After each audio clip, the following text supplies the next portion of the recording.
Yes hello everyone, welcome to my channel. अब बात करेंगे यहाँ पर एग्जांपल नंबर 8.3। पढ़ते हैं एक बार क्वेश्चन क्या कह रहा है।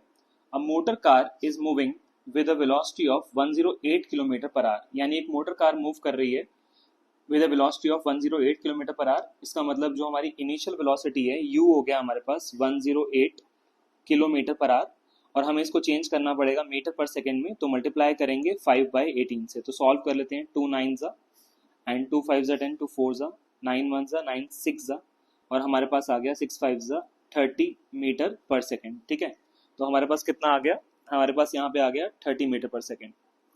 अब इसके बाद यहाँ पर आगे क्या लिखा हुआ है, and it takes 4 second to stop after the brakes are applied. इसका मतलब बाद में मोटर कार रुक गई है।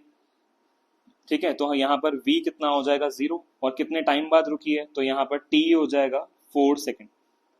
टाइम हो गया 4 सेकेंड। और क्या पूछा हुआ है, ठीक है, टाइम कितना हो गया यहाँ पर, टाइम हो गया 4 सेकेंड। तो यहाँ पे आ जाएगा t is equal to 4 second.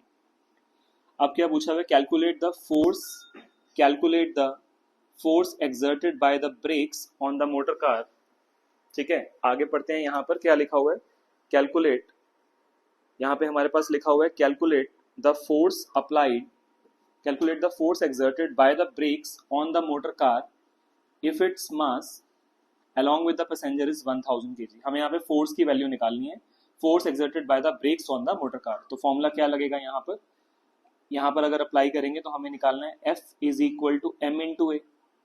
ठीक है, तो यहाँ पर क्या हो जाएगा, is equal to m into acceleration को लिख सकते हैं V minus u divided by t, ये लग जाएगा। अब मास कितना है, मास है 1000, फाइनल वेलोसिटी है 0, इनिशियल वेलोसिटी कितनी है हमारे पास 30 डिवाइडेड बाई टाइम कितना है हमारे पास, टाइम है 4 सेकेंड। तो ये हो गया 1000 इंटू -30/4। सॉल्व कर लेते हैं। 2 2 2 15 और यहाँ पर आ जाएगा 2 1 2 500 और फाइनल आंसर आ गया 15 5 75। तो -7500 न्यूटन ये आंसर है, -7500 Newton. This is the force exerted by the brakes on the motor car. ठीक है, तो हमने क्या किया, इनिशियल वेलोसिटी u थी, उसको चेंज कर लिया मीटर पर सेकंड में।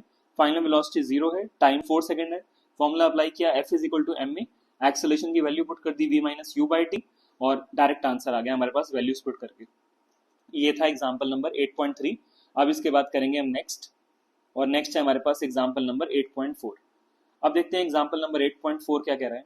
ये कह रहा है अ फोर्स ऑफ 5 न्यूटन, एक फोर्स है हमारे पास, एक फोर्स है 5 न्यूटन की, और उसमें क्या लिखा हुआ है, it gives a mass, a force of 5 newton gives a mass m1 and acceleration of 10 meter per second square.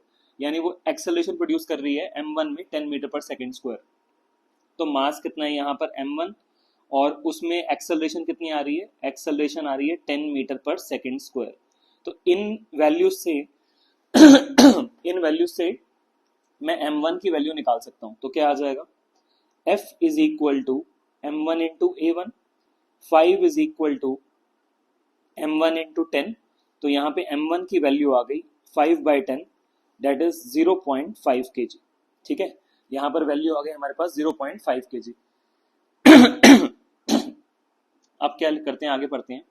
आगे लिखा हुआ है and a mass m2 and acceleration of 20 meter per second. यानी यही फोर्स जो है मास m2 में कितनी एक्सेलरेशन प्रोड्यूस कर रही है, 20 मीटर पर सेकेंड। तो यानी फोर्स की वैल्यू तो सेम है, फोर्स की वैल्यू सेम है। F इज इक्वल टू कितना है 5 न्यूटन, और मास m2 में कितनी एक्सेलरेशन प्रोड्यूस हो रही है 20 मीटर पर सेकेंड। तो फॉर्मूला रहेगा F is equal to m2 into a2, force है 5, मास m2, a2 है 20। तो हम ये क्यों कर रहे हैं, ताकि m2 की वैल्यू आ जाए। तो m2 आ जाएगा यहाँ पर 5/20, दैट इज 1/4। 1/4 होता है 1/4 होगा हमारे पास 0.25 kg। ठीक है, तो हम इसको लिख लेते हैं इज इक्वल टू, हमारे पास यहाँ पे जो 1/4 आ गया उसकी वैल्यू आ गई 0.25 kg। अब क्या निकालना है मुझे, हमने m1 भी निकाल लिया और m2 भी निकाल लिया। अब पढ़ते हैं क्वेश्चन आगे। ठीक है, what acceleration would it give if both the masses were tied together. यानी अगर दोनों मासेस को एक साथ टाई कर दिया गया तो कितनी एक्सेलरेशन प्रोड्यूस होगी। अब क्वेश्चन ये कह रहा है कि मान लो हमारे पास जो दोनों मास थे, तो दोनों मास को एक साथ रख दिया तो क्या होगा उस केस में। ठीक है, समझते हैं एक बार क्वेश्चन को, कि मान लो हमारे पास जैसे दो मासेस हैं, जैसे मेरे पास समझने के लिए हम एक डायग्राम बनाते हैं, जैसे एक हमने डायग्राम बनाया और ये है m1, ये है m2, दोनों को एक साथ हमने टाई कर दिया। तो अब अगर फोर्स यहाँ पे लगेगी तो इसमें कितनी एक्सेलरेशन प्रोड्यूस होगी ये हमें निकालना है, ठीक है। अब अगर यहाँ पर फोर्स लगेगी तो इस केस में जब ये मूव करेगा तो कितनी एक्सेलरेशन होगी वो निकालना है। तो फॉर्मूला क्या रहेगा, फॉर्मूला सेम रहेगा हमारे पास, कितना, न्यूटन का सेकंड लॉ अप्लाई करेंगे, F is equal to m1 plus m2 into में a ये फॉर्मूला अप्लाई करेंगे। तो फोर्स कितनी है, फोर्स है 5 न्यूटन, 5 इज इक्वल टू, दोनों मास को प्लस कर देते हैं, 0.5 और 0.25, 0.5 प्लस 0.25 इंटू एक्सेलरेशन। और इसको अगर हम यहाँ पर सॉल्व करेंगे तो हमारे पास इसका आंसर आ जाएगा, ठीक है। तो अब इसको सॉल्व करते हैं, कितना हो जाएगा ये, 5 is equal to 0.75 into acceleration इसको सॉल्व करेंगे हमारे पास आंसर आ जाएगा। तो एक्सेलरेशन की वैल्यू आ गई 5 डिवाइडेड बाई, एक्सेलरेशन की अगर वैल्यू निकालेंगे तो 0.75 वहां जाके डिनोमिनेटर में चला जाएगा, तो हमारे पास वैल्यू आएगी, हम इसको सॉल्व करते हैं, acceleration is equal to 5 divided by 0.75, decimal हटाएंगे 2 जीरो ऊपर, तो ये हमारे पास हो गया 500 डिवाइडेड बाई 75, और इसका जो आंसर आएगा वो आएगा 6.66। सो एक्सेलरेशन आ गई 6.66 मीटर पर सेकेंड स्क्वायर, ठीक है। बहुत आसान क्वेश्चन है। पहले हमने क्या किया, मास निकाल लिया, सबसे पहले हमने m1 निकाल लिया, फिर हमने m2 निकाल लिया, और फिर हमने दोनों को एक साथ कंबाइन कर दिया। तो क्वेश्चन क्या कह रहा है, अब अगर m1 m2 पे फोर्स लगेगी तो एक्सेलरेशन कितनी होगी, तो हम ये फॉर्मूला अप्लाई करेंगे, F इज इक्वल टू, बस मास की जगह पे टोटल मास आ जाएगा m1 प्लस m2 इंटू ए, न्यूटन का सेकंड लॉ ही अप्लाई होगा, बस m की जगह पे टोटल मास आ जाएगा m1 plus m2 into acceleration, और वैल्यूज पुट करी तो आंसर आ गया 6.66 मीटर पर सेकेंड स्क्वायर। तो इस तरह हमने यहाँ पे ये पूरा क्वेश्चन सॉल्व कर लिया, ठीक है। और वीडियोस के लिए चैनल को सब्सक्राइब करें, थैंक यू।